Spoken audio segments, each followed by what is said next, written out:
O'tgan yil 2024-yilda Oltiariq tumanida ana shu quyosh panellarini qo'yish bo'yicha shu yerda seminar bo'lib o'tgandi. Bunda viloyat hokimimiz qatnashganlar. U yerda quyosh panelini qo'yadigan kompaniyalar qatnashdi.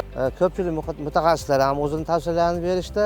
Eng yaxshisi, eng bizga ma'qul bo'lgani shu bizdan 3 oy, 4 oy oldin quyosh panelini o'rnatgan shogirdimiz Nuriddin Aliqulov bizga haqiqiy bo'lgan tajribalarni gapirib berdi. Endi o'sha yerdan ruhlanib biz ham shu noyabr o'rtalarida 100 kilovatlik quyosh panelini qo'yish to'g'risida shu loyihalar tayyorladik. Shu narsalarni qilishni boshladik.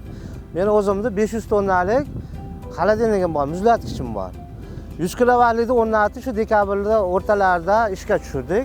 Har kunlik hisobotlarni olib turdik. Qarasakki, ehtiyojimga yarasha 100 kilovatlik yetyapti. Men yana lekin ko'nglimga niyat qilib qo'ydim, yana qo'shaman buni deb, yana 50 kilovatlik qo'shdim.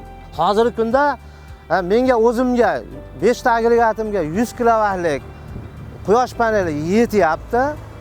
Endi bu 50 kilovatlik davlatga, aholiga chiqarib yuboryapman shu sotish maqsadida.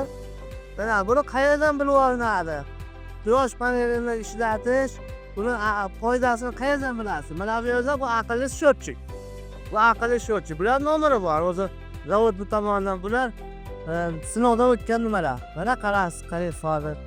Mana bu 208 ni ko'rsataman.